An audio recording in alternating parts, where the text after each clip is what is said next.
sommes mardi 18 mars 2025. Mesdames et messieurs, bonsoir et bienvenue dans le deuxième numéro de ce rendez-vous quotidien du Niger sur Kalangou. Je suis Nafisa Adam Sirfo, à mes côtés, Ternan Foudey Ahmed pour la présentation. Bonsoir Ternan. Bonsoir Nafisa, comment tu vas? Alhamdulillah Ternan.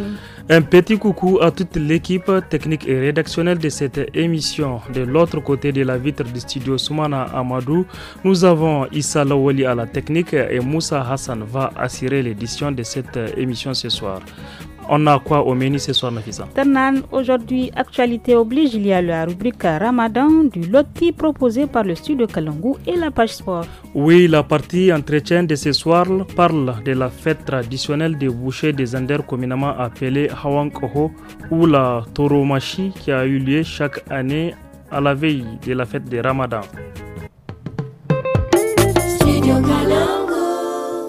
Chers auditeurs et auditrices de Studio Kalangou, nous débutons cette émission avec la rubrique Ramadan. Oui, après avoir entamé la deuxième décade du mois béni de Ramadan, des fidèles désertent les mosquées prétextant la fatigue ou l'épuisement suite aux privations. Un comportement à bannir selon les prédicateurs afin de multiplier leurs récompenses et avoir la miséricorde du Tout-Puissant Allah. Écoutons les explications de Oustaz Al-Mustafa Ahmadou joint au téléphone par Moussa Hassan.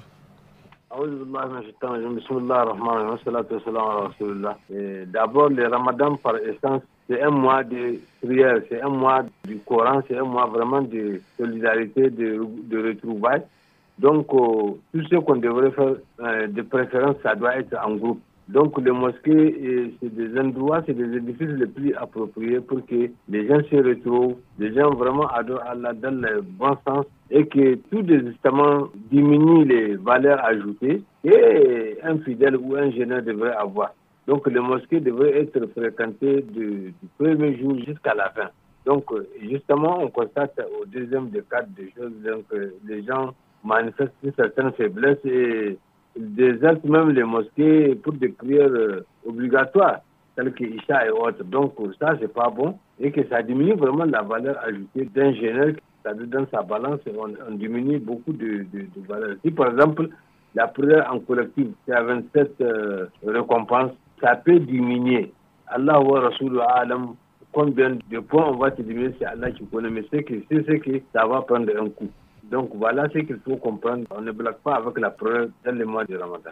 Il y en a qui viennent exprès en retard pour la prière de Isha pour pouvoir le faire et après rattraper. Comme ça, on aura beaucoup moins de temps à faire derrière l'imam. On ne devrait pas vraiment faillir. Je vous dis donc que la deuxième décade, c'est même la décade la plus excellente pour un jeune. Donc quand on jeûne, on devrait effectivement avoir l'esprit à la mosquée et avec l'imam, c'est plus agréable. Les gens qui font ça, ils donnent les mêmes ordres d'idées que le premier groupe. Donc, ça diminue drastiquement par rapport à ce qu'ils devraient gagner quand ils vont être à temps. Mais il y en a qui préfèrent les 3 dernières rakats qu'on fait, Chafi de Huître, le faire à la maison, ils ne le font pas derrière l'imam. Est-ce que cela se justifie religieusement? Vous pouvez le faire, mais à la mosquée, c'est beaucoup plus souhaité, quoi. Mais celui qui n'a pas fait les 4 premières, par exemple, il ne peut même pas prétendre de faire ça là avec l'imam à la mosquée. Donc, il faut d'abord s'assurer des 4 prières de Isha pour pouvoir faire ces 3 dernières rakats-là.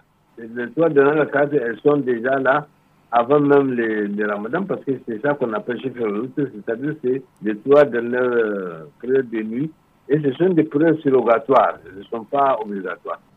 C'était là donc les conseils pratiques du religieux. Alors, à la place des conseils du nutritionniste, aujourd'hui, nous vous amenons à la découverte de la cuisine nigérienne, plus précisément la préparation du moukfé, un plat traditionnel très prisé dans la tradition Touareg Tarnan. Alors, comment se fait la préparation du moukfé? Madame Amina Habou, ressortissante d'Agadez, participante à la 4e édition de la marmite nigérienne à Niamey, explique au micro de Hawa Ousmane.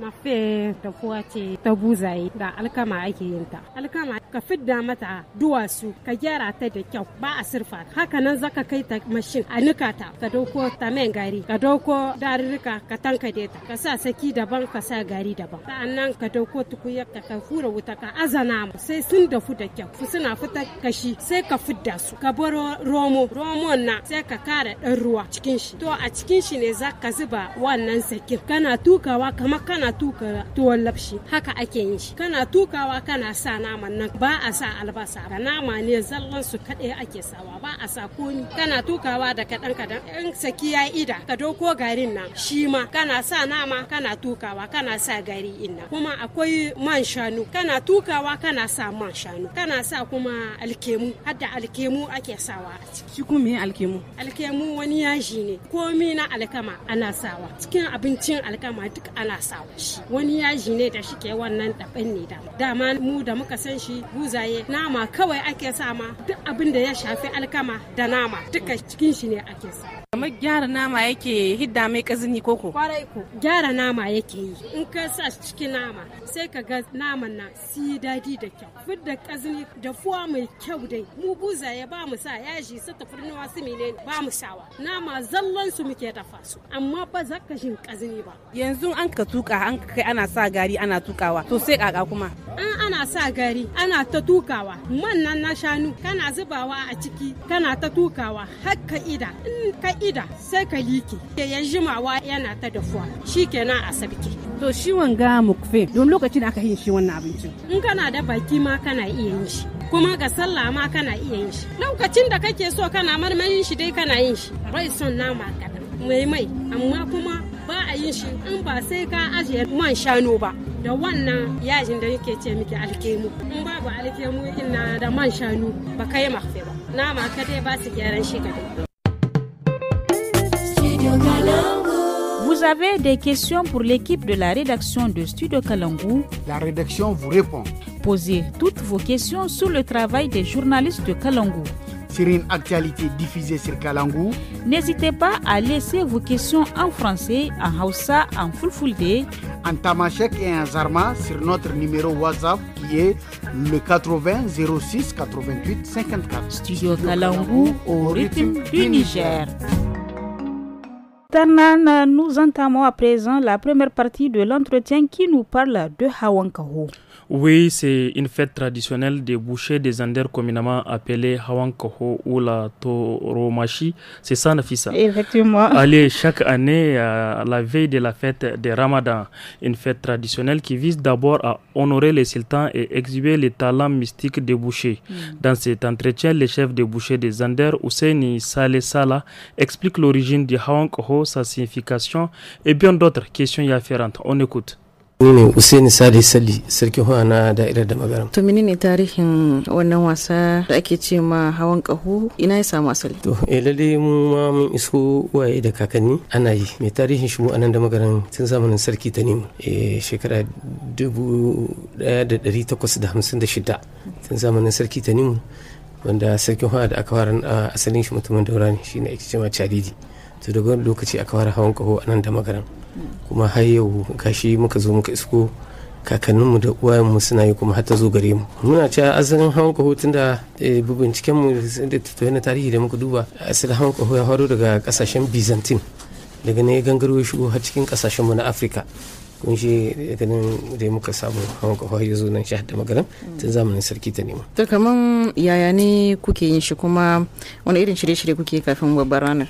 To shi hawan kaho ya danganci dan mahauci dai mu anan wanda ya gada kuma ya shirya kanshi shine ke tunkararsa su yi gwagwarma don ya dadabtar da shi da haukan shi duk wannan ya nuna bashimta shi kuma ya gwada shirin da ya yi na asiri shine ake kira hawan kaho wanda za a zo gaban sarakai mu anan asalin shi sarakai ake ma ko albarkacin wata sabga ko armi gidan wani mahauci ya da kasa marin mahauta ko dan mahauci zai armi sai a ce to a shirya wasan hawan kaho a yi kuma ko an nada sarki a gari da za a yi wankan sarauta da yake shi wannan sarkin hawa yana bahwadi ne a hadan sarkin kenan zai je shi ma da jama'a shi ya nuna shi ma irin tashi ka tashi gudunmuwa da kokarin shi.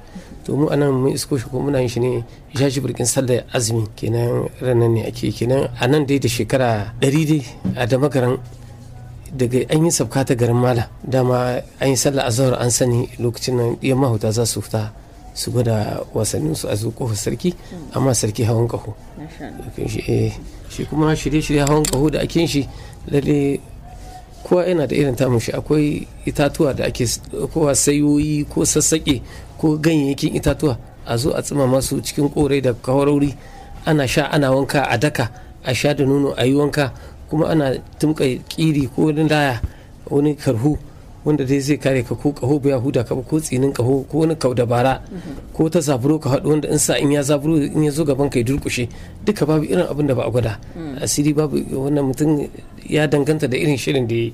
To menene manufar wannan wasan al'adar yan mahauta tunda kun ce yan mahauta kawai suke yi? Don mu gwada mu ko su wane ne don mu nuna batu da yake cewa identity mu ko mu nuna mu ma matsayin mu a cikin al'umma. Kenan shine wannan hawan kaho mu ma mu gwada al'adar mu abinda muka gara kuma mu gwada mu ma namu ne. Yanzu hawan kaho babu wanda ya isa shi in ba dan mahauci ba. Don kenan shi ma wani abu ne namu ne wanda ya zama gadon mu ne mu kaɗai muke iya shi. Kowane mahauci yana iya yi ko kuma akwai wani sharaɗa da ya kamata mutum ya cika? Ito mahauci yana iya in ka gada kuma in an shirya ka. Wasu tun ana da ciki wani yaro ake shan magani ma wani tun da cikin shi uwayen shi suke shirya shi wani rada aka ihe shi ruwan da za a fara daga mishi ma ruwan maganin kaho ne da ruwan maganin kaho za a mishi wanka wani kuma sai ya girma ya zama babba ya tashi ya mallaki hankalin shi ma zai shiga nema babu yanda wani ana shirya shi tun yana karami wani tsime ne ma ake yi in daga ya shi kiɗin wannan na kalangu kiɗin mahauta zai ga fara sansana yana to haka ne shi wani abu. To a ganin wani irin rawa wannan wasa yake taka wajen cigaban al'ada gargajiya a Nijar? To lalle mu ce mu ma muna da yana da wani manufa tunda yau in kika tashi yau in kika zo da magaran in kika ce abin al'ada da magaran wanda shekara daga an ce miki akwai hawan kaho wasan makahi da shekara da suke akwai wannan sabkata alkur'ani da azumi yanzu duk aihohi wanda aka aihuwa a nan da magaran wanda ya ba shekara 20 baya ko ya bar garin nan ko duk duniya ne inda ya zagaya radda aka ce miki jajibirkin azumi kenan abu ɗaya da in ya tashi zai faɗo mishi a kai kenan ya san da ƙarfe 10 sarki zai hau ya ta wurin sabka garin malam in ya sabko daga an yi sallar azahar sarki wa zai isa da sarkin da magaran da shanu da mahauta a a hawan kaho kenan wannan abu ne an kare cikin tarihin da magaran wannan cikin al'adunmu akwai shi akwai kinga kamar makahi da suke wasan su kusan layya a da'awar da suke ake wasan makahi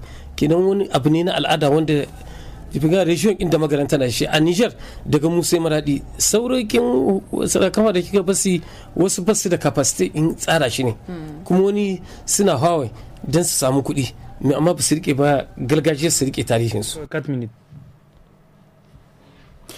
C'est là donc, Ternan, une culture assez émerveillante. Il y a lieu de la consolider, n'est-ce pas? Oui, tout à fait. Et nous poursuivons donc avec l'entretien du chef des bouchers qui nous parle maintenant de la particularité de cette fête de Hawan Kaho cette année. To mizancin wasan na bana akwai wani tanadi ko take na musamman da kuka ma wasan na bana?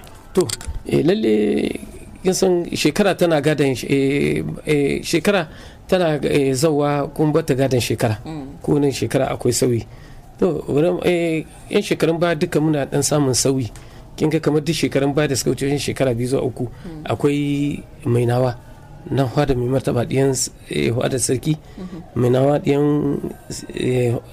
diyan sarki da yan unshi suke gamuwa suke wuta gidauniya suke tsara abu na al'ada na da magaran suna kama gudunmuwa kamar a gyara wurin jami'an tsaro su zo su tsare su kama riguna su ba mu a ba yara wanda za su hau sa kenan ana iya ware su daga cikin sauran matasa to duka wani akwai tsararruka irin wannan da ake kawowa kuma bana ma muna fatan tsarin da zamu yi zai yi na bara insha Allah. To yaya preparative kin na bana yaya shirye-shiryen? Yanzu da daga wata ya kama wasu kafin watan ma ya kama na azumi deja ya mahauta suna na ana shan magani ana wanka kamar yadda na gaya miki akwai saki sassaƙin ice wani saiwa da wani ganye da wasu itatuwan ciyawa da ake ɗaukowa ake daka a yi tsumama a yi wanka a sha a yi wanka da wanda ake dake a yi gari da nono ko a cikin a sha a yi wanka dukkan yara suna nan suna bisa kai don su shirya kan ranar hutu na hutu ta yi.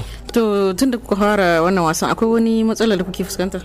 To shi dai ba mu ci matsala tun da abu ne wanda muka gada ya ku daɗi in san kisan abu yana tafiya lokaci kuma dabbobi da ake saya mu ne muke ɗaukar su an sha mu ne muke sayan dabbobin ga baki da muke samu wanda suke zuwa makaɗa akwai makaɗa wanda suke zuwa daga wajen ƙasar tasa wajen ƙasar magarya suna zuwa nan su zo su kiɗin wasa kuma ga makaɗa namu na nan kenan duka wannan yauni ne bidishe ne wanda kake yi kenan kuma ba gwamnati ba ta tallafa mu ba mu samu komi da gwamnati sai dai wannan wasa an muka hutu da aka yi shi akwai wasu kamar fada mai martaba abubuwan da suke mu kamar wani amunan arziki wanda in muka biyo ko gidajensu muka yi suna dan ba mu kari suna dan gudunmuwa to wannan ne ke dan samu muke dan rage wannan amma bisa wannan dan matsala akwai ta shi yasa kika wasu sarakan hawan kahon ma ba su yi a karkararsu ba su da damar da su baka yanzu babu sarki wanda zai iya cire jika 500 ko jika 600 sai sa guda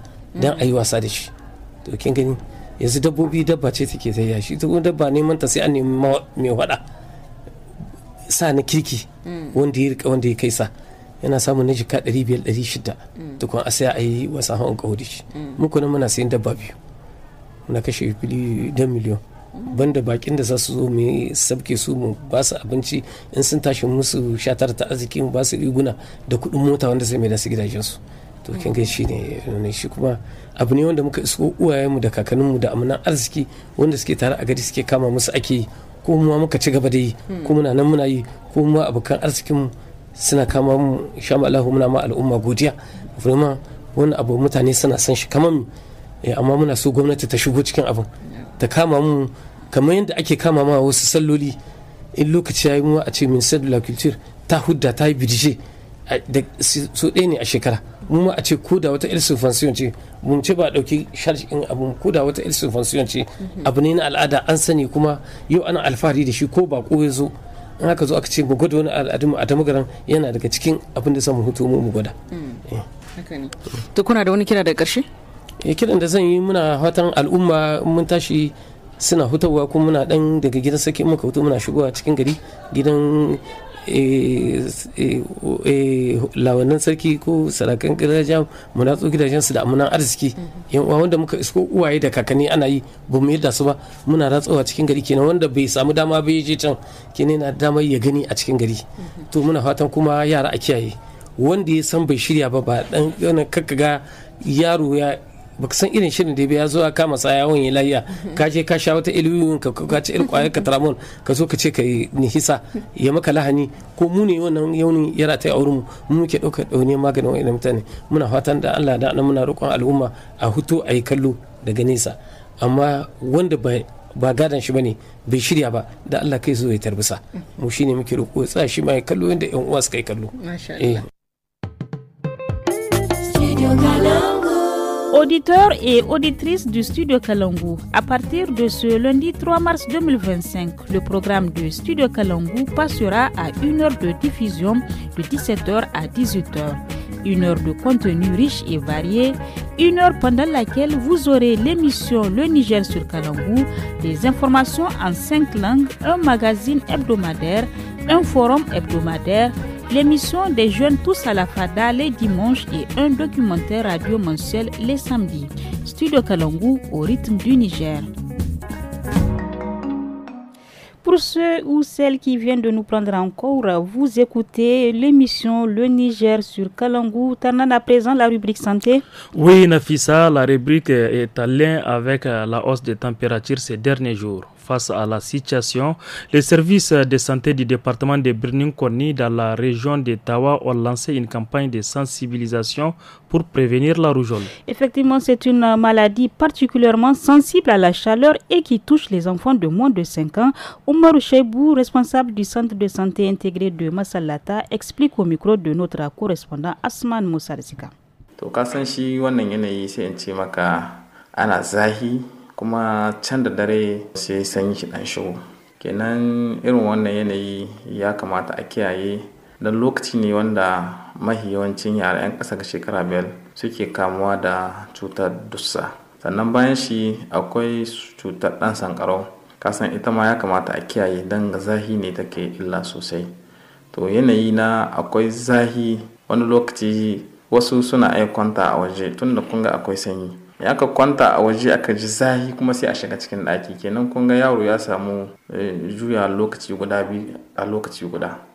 Shina cikin sanyi kai tsaye a shiga cikin ɗaki da shi kaga bai yi ba. Ana so in aka kwanta da yaro in cikin ɗaki za a kwanta da shi to a kwanta da shi cikin ɗaki har da sahi. Sannan a buɗe tagogi finetrori iska ya shiga, a buɗe ƙofar ɗaki kuma iska ya shiga. A haka insha Allahu ba za a samu matsaloli ba. To ya ake iya a gano cutar ta dussa? Dussa cuta ce wadda ake iya a ganewa. Ai al'ummar mu duka kowa ya san dussa da an ce dussa. Tunda abu ne ta da hikama ƙananan yara 'yan ƙasa ga shekara 5 amma kowa tana iya ta kama. Tana ba da wannan ƙuraje ga jiki in kalbura ko ina jikin mutum suna yin ƙuraje. Sannan akwai masassara mai ƙarfi, akwai zahin jiki, sannan idanuwan yaro ko in ce idanun mutum suna koma jajaye da ka diba kana ganin idan sun yi ja suna da ruwa ga ƙuraje a jiki ko ina ga masassara mai tsanani. Idan aka ga waɗannan alamomi ya kamata kenan ga uwaye. Da an ga wannan alamomi wanda ba a daidai da su ba ya kamata a ɗauka a kai likita mahi kusa. Sai a kai sai a yi magani kuma sai a yi gwaje-gwaje a ɗibi jini da za a ɗiba ta gwaje-gwaje kwamina sai a samu a ciwo kanshi. To cutar kaka take tana yada? Cuta ce wadda ake iya ɗauka wadda wani ya iya yaba ma wani. Kun san yara ana musu shaushawa ana musu rigakafi da suka zo jan awo ana musu rigakafin su na dussa da na ɗan sankarau da sauransu. Don an kai tari da shi yaron da adda dussa ya haɗu da yaron da bai samu rigakafi nan ba a kingin huri yana iya kamu da ita a sauƙaƙe. Kenan shi yasa kuke gargaɗin uwayen yara da su kula da yin lalle mahimmanci shine uwayen yara su zan mahimmancin awon da ake zuwa. Kaga awon nan da ake zuwa ana zuwa likita duk wata ana awo shina ba da dama a samu a kare yaro a yi mai rigakafin wannan cuturori wanda mutum ke iya ɗauka kai tsaye. Yana in yaro ya samu rigakafin shi na farko ya samu na biyu ya samu na uku ya samu wanga na dussa da na ɗan sankarau da na har masassara duka gaba ɗaya kenan kaga yaro an samu an kiyaye shi da wannan illoli na cutar da ake yaba da wani zuwa wani. C'était là la rubrique santé. À présent, l'écho des régions. Dans plusieurs localités du Niger, les femmes et les jeunes ramassent les graines de balanite appelées garbei en zarma ou adoua en hausa, déjà sucées pour les bouillir afin de les transformer en nourriture ternane. Oui, Madame Haïdara, âgée d'une cinquantaine d'années, est originaire des Armaganda, résidente à Balayara. Elle maîtrise la préparation de cet aliment communément appelé Bagda. C'est ça, Nafisa? Effectivement. Oui, c'est en langue germaine. Oui. Ok, écoutons ces explications au micro de Mamata Dandakoy.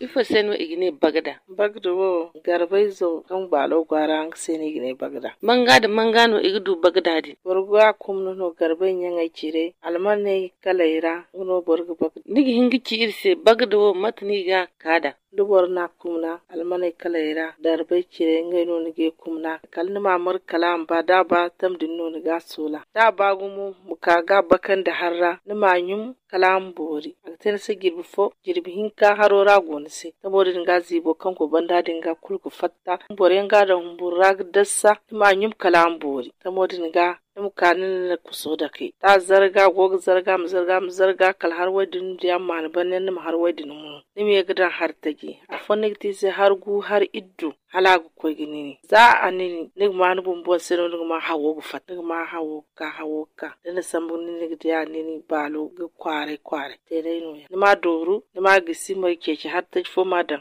dina ba mu fara kal suba nim sintin ganwa aran daran zankai bankan ga bayan kulu igan wa bagdadi kan ganwa ni ma kani aga ten sai safari mu nigin gike se bagdo iga nera wali sa nera ayo kai man dia neran tajina amma ni gate na miyare da bankan ga bara se ni gate ni konda bora se aran ganwa ni ga fa ni gor sine se aran gonwa aran ga tere no lam se dai na aran ga murgaran mataran ganwa wato ngwari zaiwo kan son idare ifo non ngi ci borai se so ngwari zo kan dare wato wana din so borai isi bari gidi kan dinga goga te sangren ga goga te sanglo larai no zam kadde bagdu wa kadin na margufa ne di ga mar ni su foi zinki zinzi dun dun nam kaga giti kan gorga te mate songo so zan kai mon faham da zama yi wa kai gonewo ba su mo zan kai ine kalai ma tengai sai moni ko karga margdir ko ba kula iga teisi amma iga teisi no ayo kai zan kai ga bai ba hanno kin ni garir wane herai ga irmo gogate dai tunata tukul garbai lokuto to ai ga kumna ai ga kin ga te zan kai sai kal zan kai bum dituni be ge gine sai ma tengai sai mo nim ko kar kum da ba kula iga teisi. Vous avez des questions pour l'équipe de la rédaction de Studio Kalangu? La rédaction vous répond. Posez toutes vos questions sur le travail des journalistes de Kalangu. Sur une actualité diffusée sur Kalangu, n'hésitez pas à laisser vos questions en français, en Hausa, en Fulfulde, en Tamashek et en Zarma sur notre numéro WhatsApp qui est le 80 06 88 54. Studio Kalangu au rythme du Niger.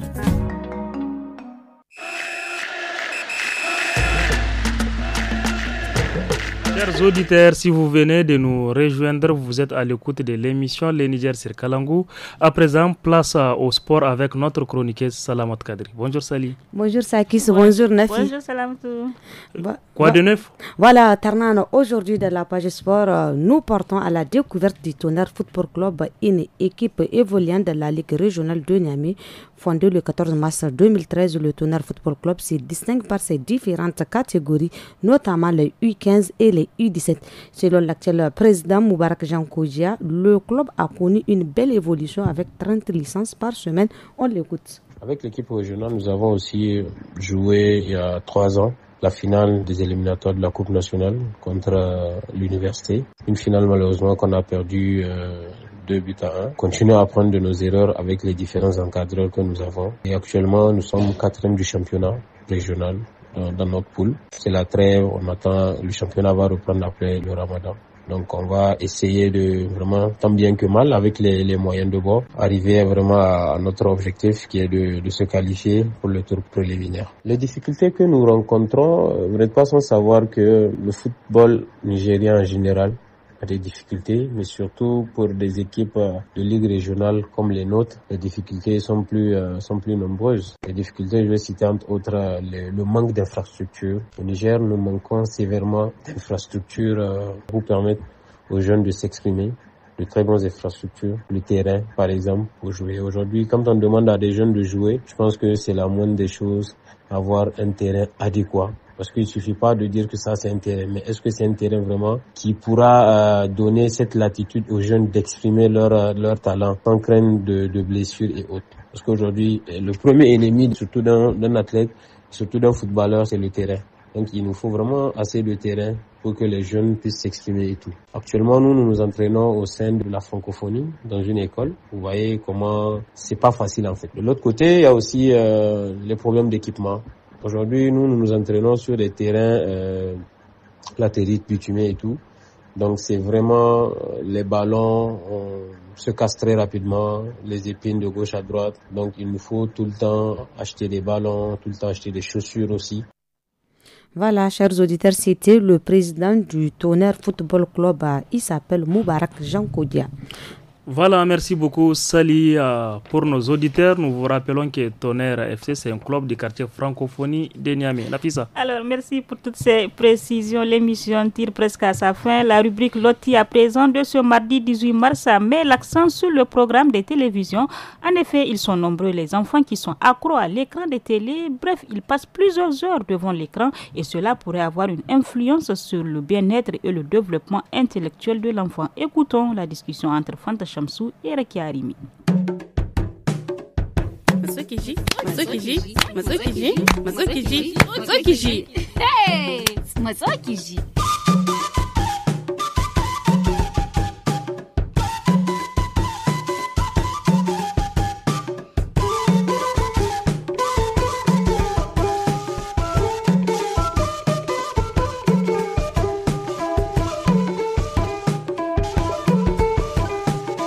Hey, Samira, maza kashe mini wannan TV.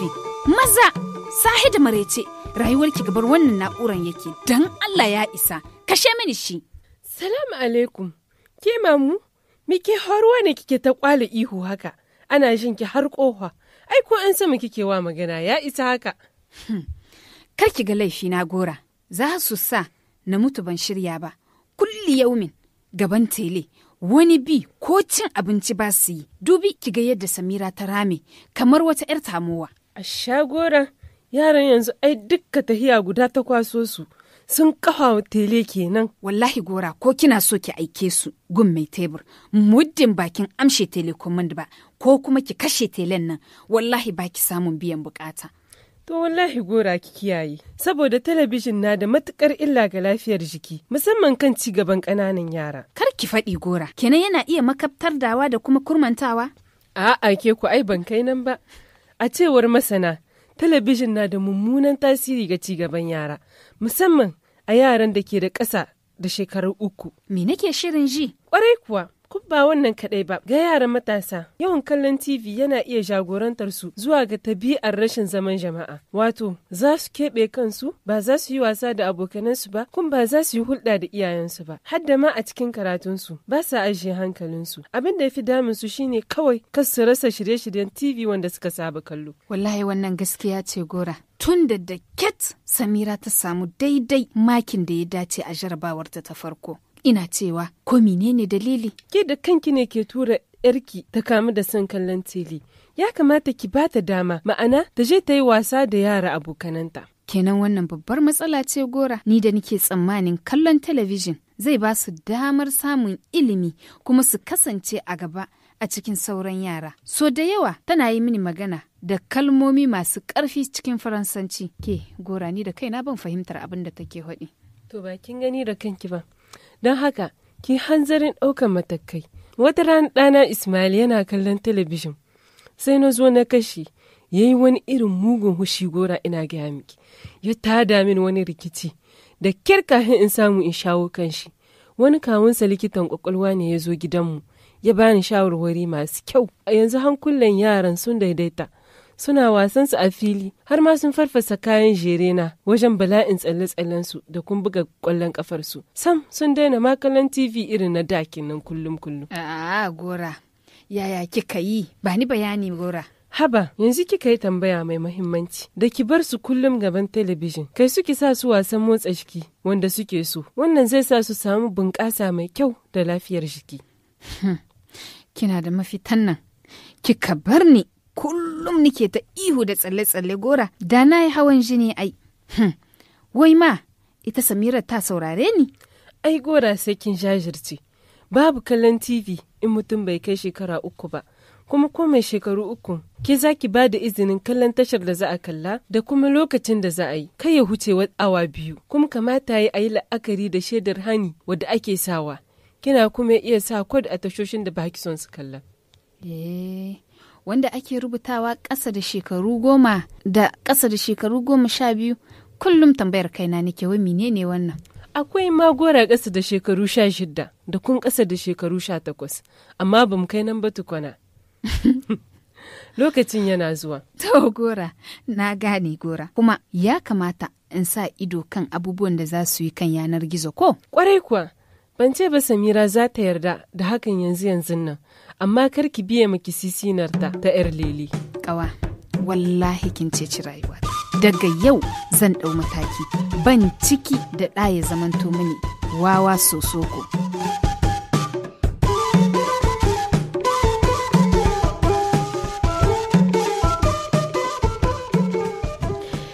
Merci donc à les filles de Studio Kalangu pour ces conseils qui iront sans nul doute dans les bonnes oreilles. Oui, nous sommes à la fin de votre émission, les Niger sur Kalangu. Au micro, c'était Nafissa Adamou Sirfo et moi-même Tarnan Fouda Ahmed.